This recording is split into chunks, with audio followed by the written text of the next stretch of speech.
मोडनिंब प्राथमिक आरोग्य केंद्राला होत असलेल्या औषध पुरवठ्यात वारंवार खंड पडत असल्याने नागरिकांना आरोग्य सुविधा मिळण्यास अडचणी होत होत्या।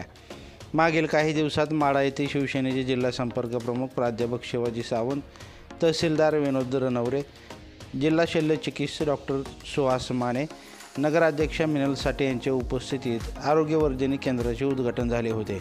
त्याप्रसंगी सोलापूर जिल्हा परिषदेचे समाज कल्याणचे माजी सभापती शिवाजी कांबळे यांनी शिवसेनेचे संपर्क प्रमुख प्राध्यापक शिवाजी सावंत यांच्याकडे मोडनिंबच्या प्राथमिक आरोग्य केंद्राला औषधाचा पुरवठा वेळेवर होत नसल्याचे व कमी होत असल्याचे निदर्शनास आणून औषध पुरवठा करण्याची मागणी केली होती।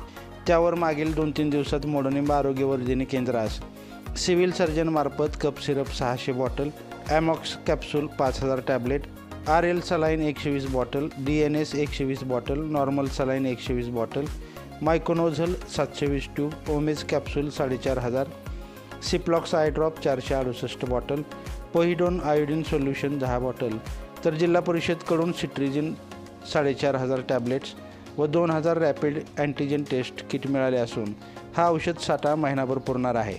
शिवाजी कांबळे यांच्या मागणीवरून हा औषध पुरवठा झाला असून याबाबत दवाखान्यात येणाऱ्या रुग्णांमधून समाधान व्यक्त करण्यात येत आहे। लाईव्ह महाराष्ट्र झोन न्यूजच्या यूट्यूब चॅनलला सबस्क्राईब करा, तसेच आमच्या फेसबुक पेजलाही फॉलो करा। या बातमीचे प्रायोजक आहेत हॉटेल शिवभवानी स्पेशल मच्छी हाऊस। मोडनिंब शहरात प्रथमच फक्त 99 रुपयात पोट भरून जेवण, पार्सल सुविधा उपलब्ध। बैल बाजार मार्केट यार्ड, मोडनिंब। ऑर्डरसाठी संपर्क 8208 19 51 55।